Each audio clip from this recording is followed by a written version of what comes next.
육법 공양, 향, 등, 차, 꽃, 과일, 쌀 6가지 청정한 공양물 정성껏 준비하여 지극한 마음으로 부처님께 공양 올리며 모든 중생 해양하고 모두 다 함께 성불하기를 간절히 발언하옵니다. 꽃 공양, 만행의 꽃을 지극한 정성으로 예경하여 올리나이다. 모란 작약 연꽃이 존귀하여 부처님 전에 장엄하옵고 극락종토 구품연화대 연못에 핀 보리화를 용화해상에 공양하나이다. 과공양, 보리의 과일을 지극한 정성으로 예경하여 올리나이다. 갖가지 고난 속에서도 향기롭고 맛있는 열매를 맺은 뒤 앙상한 가지만 간직하는 한 그루의 과일 나무처럼 위 없이 존귀하신 부처님이시여 저희가 지은 모든 공덕 바라는 마음 없이 이웃에게 회양하나이다. 미공양, 선열의 쌀을 지극한 정성으로 예경하여 올리나이다. 부처님께서 성도하실 때 목녀가 먼저 와 소락의 맛으로 공양 올렸고 생천 노모 하늘 부엌에서 지은 공양을 금 쟁반에 바쳐 대각 서가모니 열애께 받들어 올렸나이다. 차 공양, 일심 정례하옵고 지극한 정성으로 감로차를 다려 올리나이다. 100가지 찻잎과 꽃술을 모아 높은 산 석간수를 옥사발에 다렸으니 무명의 어둠 부서지고 미혹의 꿈에서 깨어나 조주의 깨달음 알아지이다. 등 공양,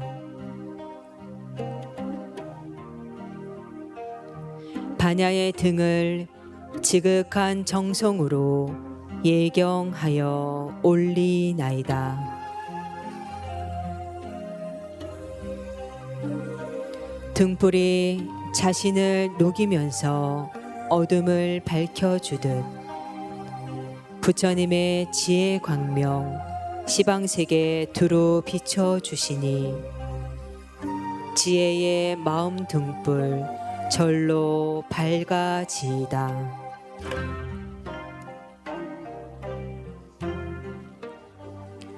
향 공양,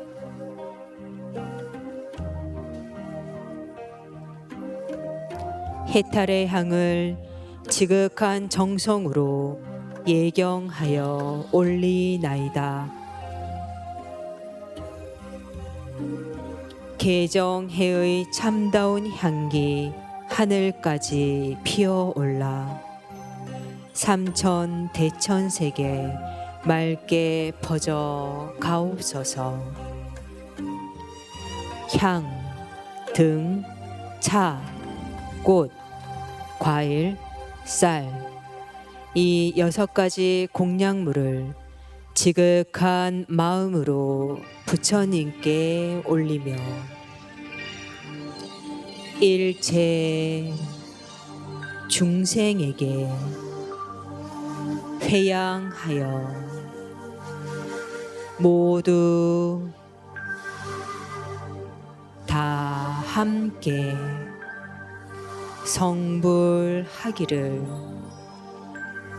간절히 발언하옵니다.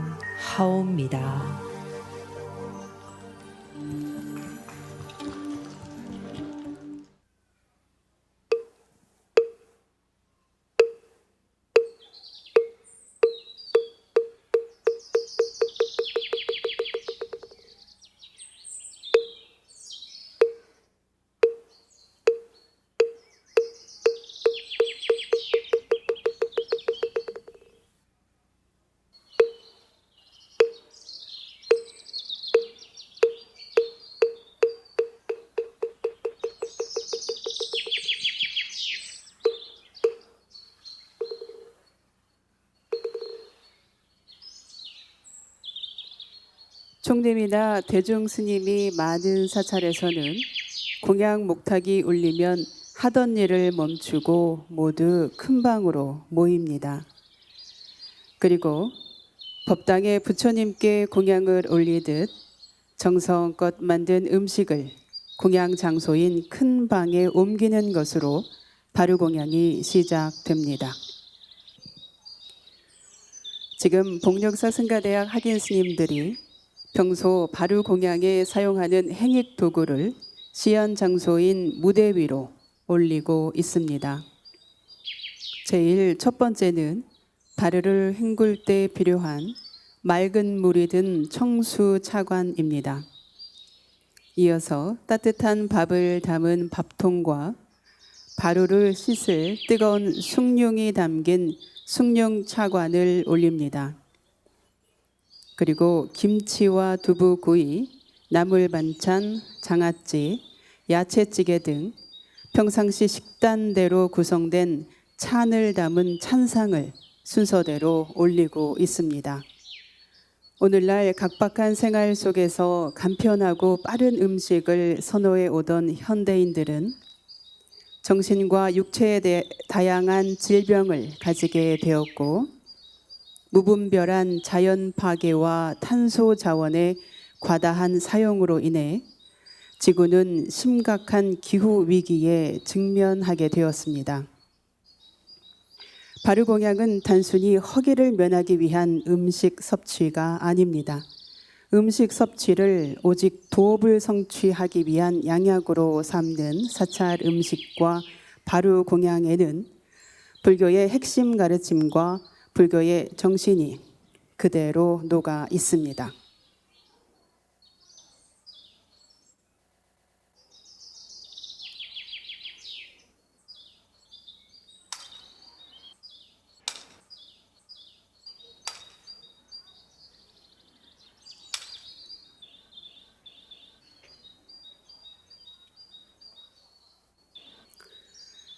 출가승려가 가사와 함께 자신의 것으로 소유할 수 있는 최소한의 물건에 해당하는 바루는 서가모니 부처님께서 깨달음을 이르신 후 하늘의 사천왕이 부처님께 각각 돌바루 하나씩을 공양 올린 것에서 유래되었습니다. 바루는 범어로 발다라라고 하며 한문으로는 응량기, 즉 수행자가 자신에게 알맞도록 적당한 양의 음식을 담는 그릇을 의미합니다. 불교에서는 이 바루를 사용하여 식사를 하며 이를 바루공양이라고 합니다. 법당에 부처님께 공양을 올리듯 음식을 정성껏 만들어 사부대중이 평등하게 나누어 먹는 것입니다. 바루공양은 지금 먹는 이 음식이 나에게 오기까지 흙, 물, 햇볕, 바람, 농부의 노고와 같은 무수한 인연에 감사하며 자연과 조화를 이루고 생명 존중 사상을 실천하는 수행 방편 중에 하나입니다. 부지런히 정진하여 지혜를 얻기 위해 먹는 음식, 바로 이것이 진정한 의미의 바루공양인 것입니다. 그렇기 때문에 바루공양을 할 때에는 엄중한 순서와 방법이 있으며 일체 말을 삼가고 오로지 죽빛 소리에 맞추어 개송을 합송하면서 바루공양의 정신과 가치를 되새기며 먹습니다. 지금부터 복령사 승가대학 학장 의천 스님과 교무 도연 스님 그리고 복령사 승가대학에 재학 중인 학인 스님들의 한국 승가 전통의 바루공양 시연을 시작하겠습니다. 바루공양은 서가모니 부처님의 은혜를 생각하는 푸른 상기계로 시작됩니다.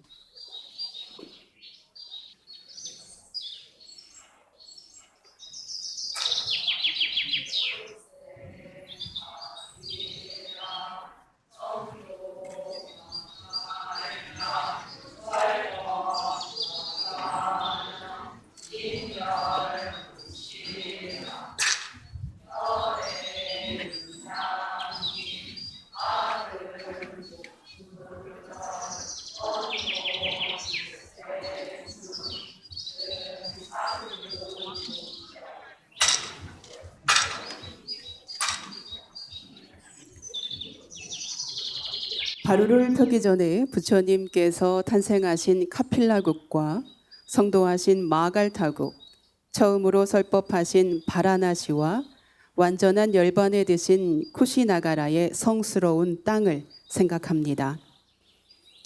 이것은 다만 장소를 생각하는 것이 아니라 출생에서 열반까지 부처님께서 우리에게 보여주신 위대한 삶의 과정을 잊지 않는 것입니다. 이어서 전발계를 외웁니다. 부처님의 바루를 나도 이제 받아펴니 원하옵건대 중생들도 다 같이 삼륜이 공적하여지다. 보시하는 사람과 보시받는 사람, 보시하는 물건, 이 세 가지가 모두 공적함을 생각하는 것입니다. 한국 불교는 크기가 다른 4개의 바루를 하나로 포개어 놓는 사합바루를 사용합니다. 유행시에 바루를 넣어 다니는 발랑을 풀어 바루를 꺼내 놓습니다. 그런 다음 개인 식탁보 역할을 하는 발단을 펴고 그 위에 작은 바루부터 꺼내어 하나씩 놓습니다. 왼쪽 무릎 앞에 바루는 어시바루로 밥을 담습니다. 오른쪽 무릎 앞에 바루는 국을 담는 국바루이고 국바루 위에는 청수와 수저를 담는 청수바루, 어시바루 위에는 반찬을 담는 찬바루를 놓습니다. 수저는 꺼내어 청수바루에 가지런히 담아두고 바루를 담는 흰 수건인 발건은 반듯하게 접어서 발개와 함께 포개어 발단의 오른편에 놓아둡니다. 바루를 다 펼치면 다시 죽비 일성에 합장하고 진리 자체를 상징하는 법신비로 잔압을부터 미래불인 미륵존불과 시방의 부처님과 그 가르침을 생각하고 이어서 문수보살님과 지장보살님까지 대승의 큰 보살님들께 공양을 올리는 봉반계를 외웁니다.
공반계를 외운 뒤 죽비를 한번 치면 일어나 상좌에서부터 행익을 시작합니다. 행익이란 공양을 양에 맞게 나누는 과정입니다. 먼저 청수를 행익합니다. 청수차관에 깨끗한 물을 어시바루에 부어주고 받는 사람은 적당한 양이 되었으면 바루를 좌우로 살짝 돌려서 표시합니다. 절대 말로써 의사표현을 하지 않습니다. 받은 청수로 어시바루, 국바루, 찬바루의 순서로 헹궈냅니다. 그런 뒤 밥을 행익합니다. 자신의 앞에 행익이 오면 두 손으로 어시바루를 건네주고 행익자는 주걱으로 밥통의 밥을 살짝 눌러 흐트러지지 않는 모양으로 어시바루에 담아서 두 손으로 돌려줍니다. 밥을 받은 사람은 찬상에 준비된 찬과 찌개를 자신의 국바루와 찬바루의 양에 맞게 담습니다. 이때 반찬의 종류는 상좌에서부터 하좌까지 차별 없이 동일합니다. 그리고 찬을 덜 때에는 찬상에 올려진 공용 수저를 사용하여 찬이 남더라도 버려지지 않게 합니다. 그리고 뒷사람을 생각하여 자신이 좋아하는 것이라 해도 너무 많이 덜지 않습니다. 이 과정에서 바루공양이 가진 평등 정신과 청결 정신, 그리고 함께 공양하는 이를 배려하는 정신을 볼 수 있습니다. 밥의 행익이 끝난 후 가반과 간반의 차례입니다.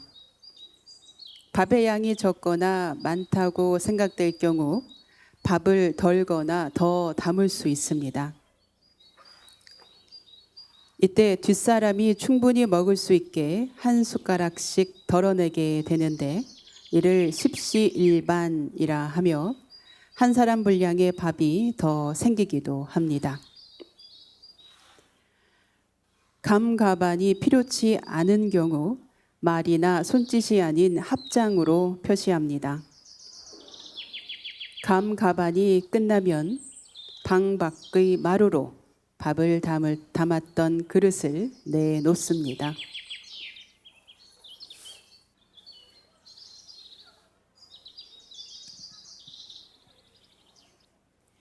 행익이 모두 끝난 뒤 죽비를 한번 치면 어시바루를 눈썹 높이로 정대하고 봉발계와 오관 상념계를 외웁니다.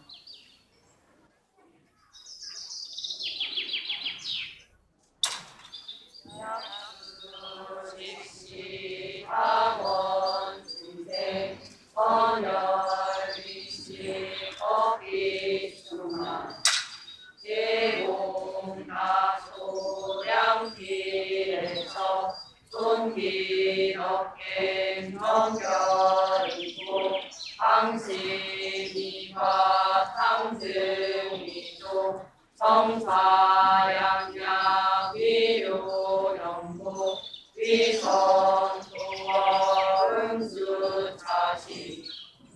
개성을 외운 뒤 눈에 보이거나 보이지 않는 시방의 배고픈 존재들에게 베풀 음식을 덜어냅니다. 대나무를 깎아 만든 작은 생반대로 밥알이면 4알에서 7알, 국수면 손가락 한 마디 정도를 덜어 발건위에 올려둡니다. 감노인을 맺고 출생계를 합니다.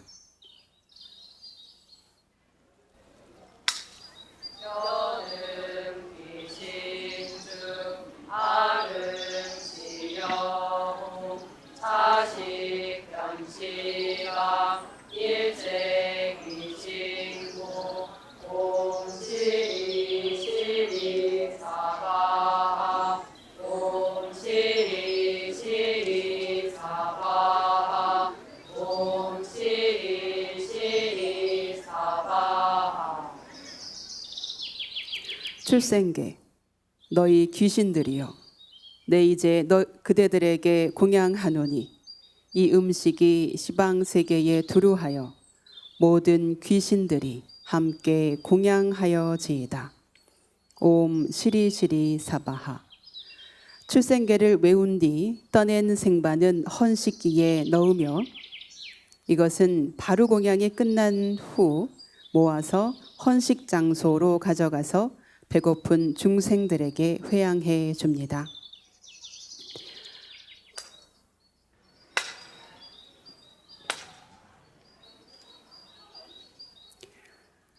헌식 후 죽비 3번의 합장 반배하고 공양을 시작합니다.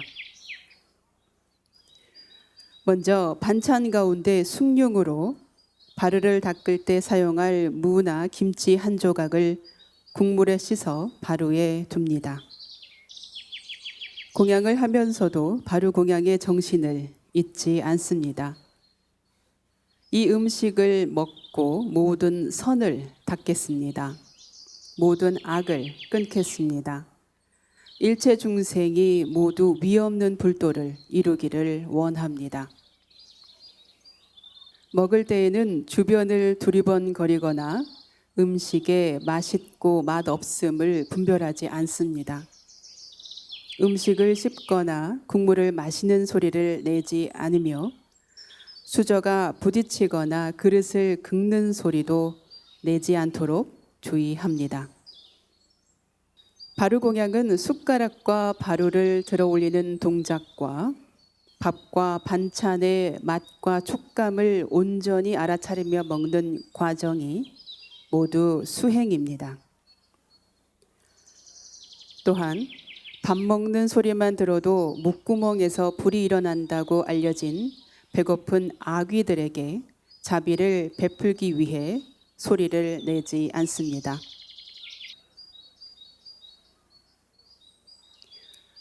바루 공양은 자비심을 실천하는 평등한 식사법입니다. 법 공양을 통해 한 끼의 공양을 위로는 부처님으로부터 아래로는 아귀계의 묻 중생에게까지 차별 없이 평등하게 나누겠다는 마음을 일깨움으로써 모든 생명을 살리는 자비심을 실천하는 평등한 식사법입니다.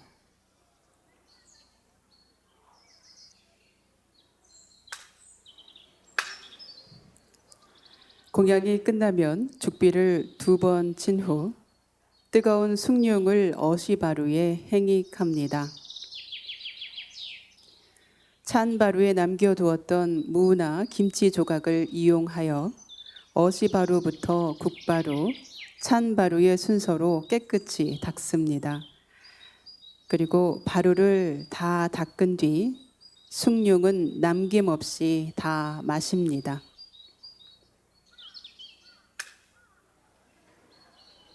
죽비 한 번을 치면 찬상은 모두 방 밖에 내어둡니다. 찬상을 옮길 때 대신 가지고 나가는 사람과 앉아있는 사람 모두 합장조도를 합니다. 방금 숭늉으로 닦았던 바로에 다시 맑은 청수물을 부어 손을 이용하여 깨끗하게 헹궈줍니다.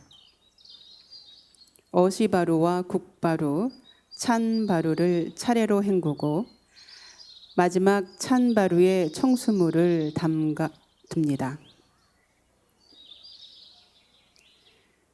흰 바루 수건으로 먼저 수저를 닦아 수저집에 넣습니다.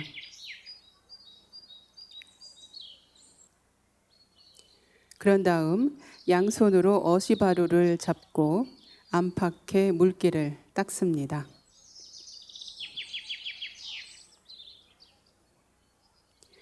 차례로 국바루와 청수바루의 물기도 완전히 닦아줍니다.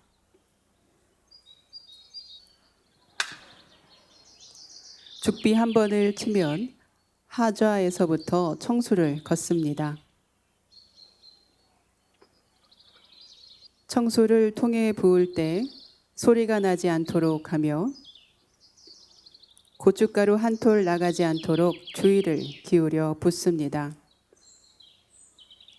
이 바루를 씻은 물은 목구멍이 바늘만큼 작은 배고픈 중생인 아귀에게 회양할 것이기 때문에 작은 찌꺼기도 없어야 합니다. 감노인을 맺고 절수 상념계를 합니다.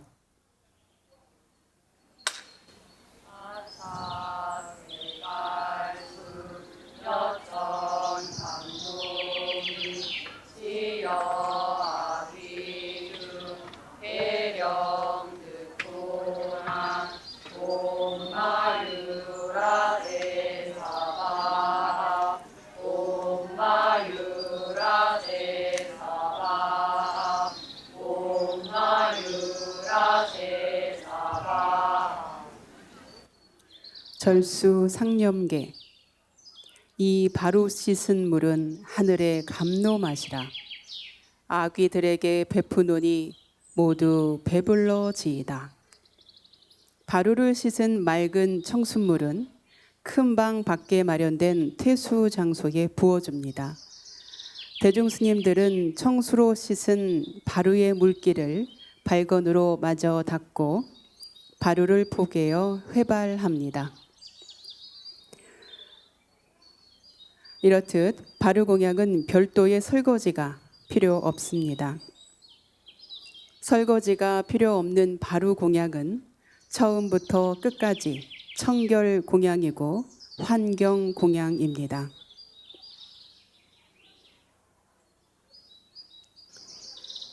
마지막으로 이 공양으로 기운을 얻어 위엄을 시방3세에 떨치며 모든 중생들이 신통 얻기를 발언하며 식필 상념계로 공양을 마칩니다.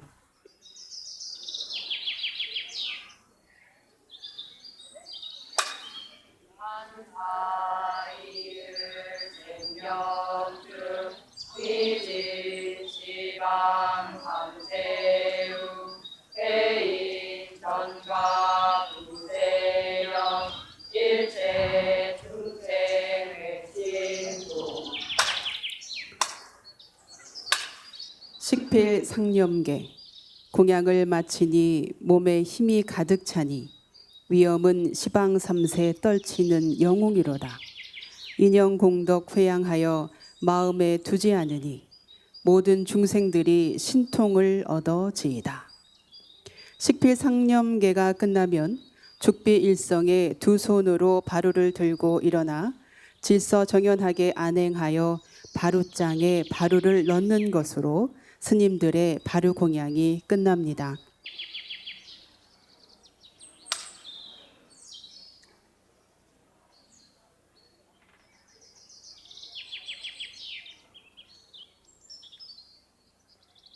동물성 재료와 매운맛이 나는 오신채, 즉 파, 마늘, 부추, 달래, 흥거를 사용하지 않고 천연 조미료와 제철에 나는 재료로 부처님께 올리듯 정성스럽게 만든 사찰 음식은 바루 공양을 통해 온 법계 중생에게 평등과 청정으로 널리 회양됩니다.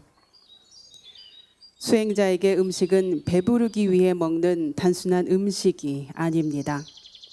육신을 지탱해주는 양약이고 생명이며 수행 에너지입니다.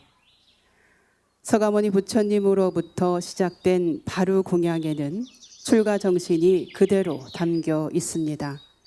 수행자는 바루를 펼칠 때마다 삶의 이유와 목적을 자각하고 청빈과 나눔을 실천하며 상구보리 하와 중생의 보살 서원을 세웁니다. 사찰 음식과 바루 공양은 그 자체가 성스러운 수행이요 의식이며 몸을 살리고 영혼을 맑히는 불교의 음식 철학인 것입니다.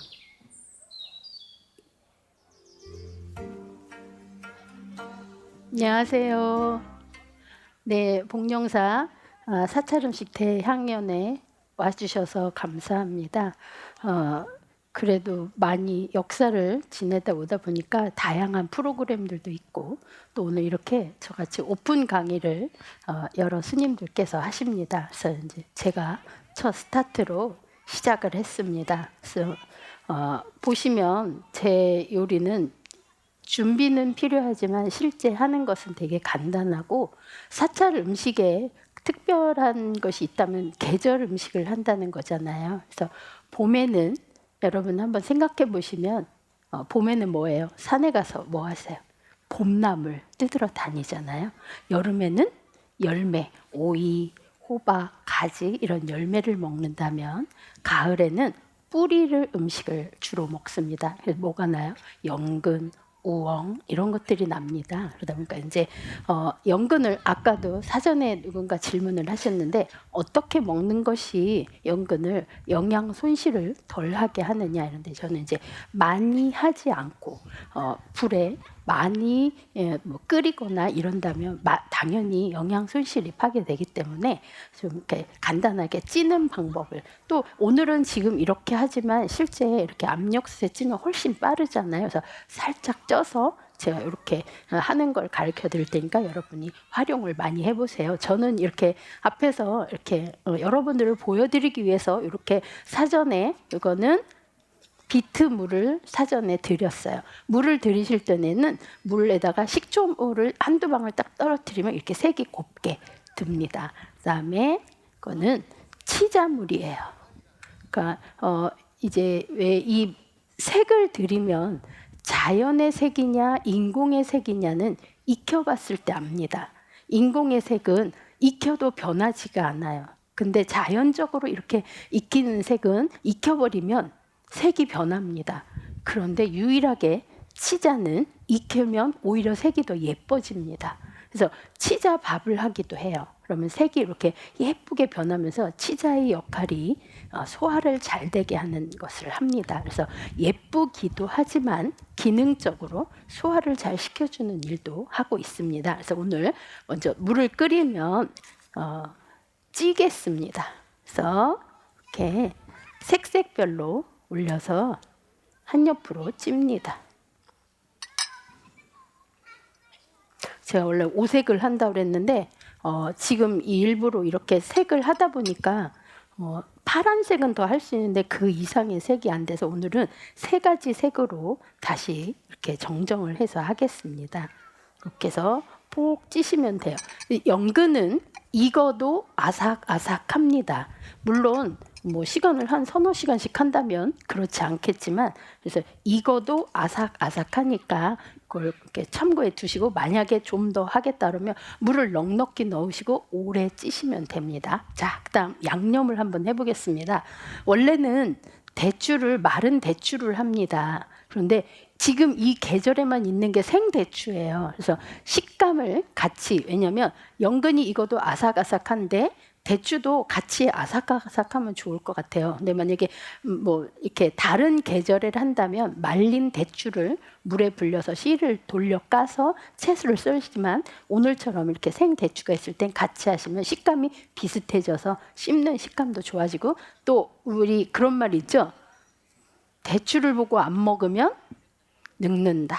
제가 대추를 먹어서 이렇게 안 늙고 있습니다. 네, 그래서 대추는 채를 썰겠습니다. 자, 좀 뭐 푸릇한 것도 있고 약간 뿔구리한 것도 있는데 같이 하셔도 되고요. 원래 그 생대추 맛있지 않으면 사실 맛이 없어요. 무슨 맛으로 먹어야 되는지도 모르는데 이렇게 해서 반찬에 같이 활용을 해보시면 좋을 것 같습니다.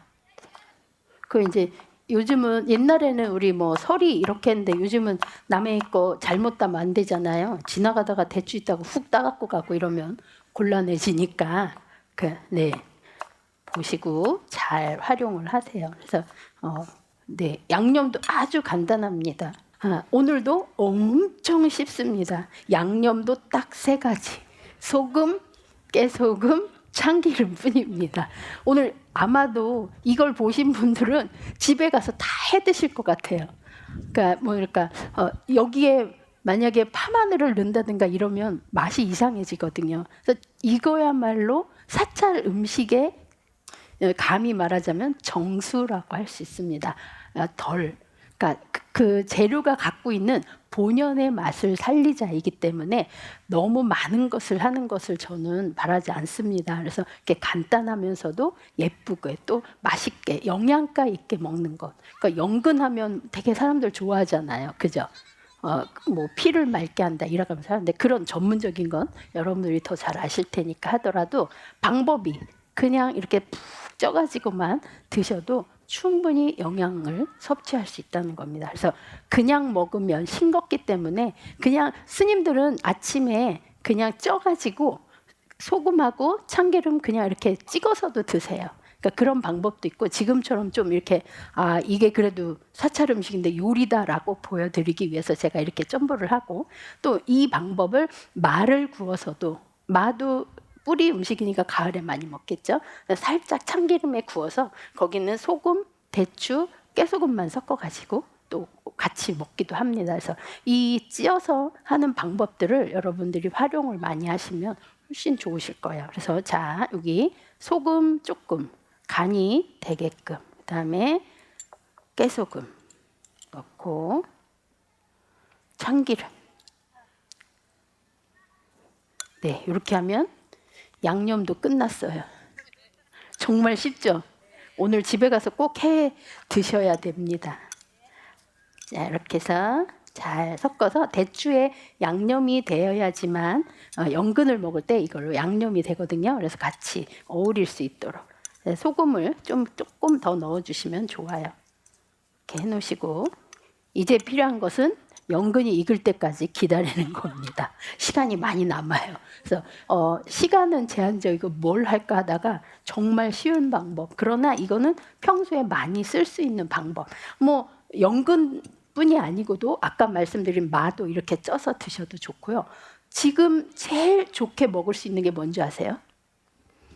밭에서 바로 딴 호박을 그냥 씻어서 탁 썰어가지고 쪄서 양념해서 드시면 호박 맛이 진짜 달고 맛있습니다. 근데 이제 우리 이렇게 음식을 하면 뭔가 뭐 막 이렇게 장황하게 크게 해야 된다고 생각하시는데 실제는 이 가을에 뭐 또 해요? 호박잎도 쪄먹고 우리나라는 또 쪄먹는 게 되게 많잖아요. 잎들도 그렇고 그래서 많은 것을 가미하려고 하지 말고 재료 본연의 맛을 어떻게 살릴까를 생각하는 것이 또한 사찰 음식이기도 합니다. 개개인의 습성을 인정해주고 또 아우러졌을 때 그 어우러지는 또 맛도 느끼게끔 하는 것입니다. 제가 너무 포장을 잘했나요? 자, 그래서 연근이 적당히 요리 배우러 오시면 적당이란 말이 제일 어렵다고 해요. 그런데 이제 드시는 분이 어떤 분이냐에 따라서 좀 더 익히기도 하고 또 지금처럼 시간이 제한되어 있다 이러면 좀 아삭아삭하게 드셔도 되니까 이렇게 시간의 사정에 의해서 이렇게 찌시면 됩니다. 자, 이렇게 해서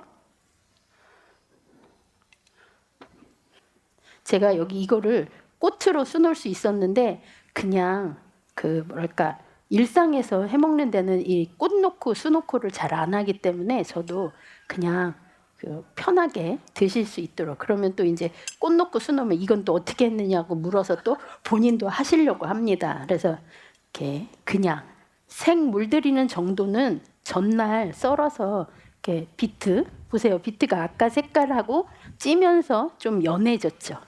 그죠? 자, 연근 치자 보세요. 익어서 색깔이 더 예뻐지죠.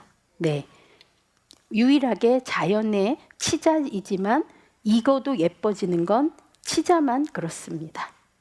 다른 것 어떤 것 뭐 시금치, 쑥 이런 것들을 해도 찌면 색이 조금씩 변해요. 근데 유일하게 이 연근은 그러니까 치자는 변하지를 않아서 제가 주로 많이 사용을 합니다. 다음, 자, 이거를 양념 잘한 거를 이렇게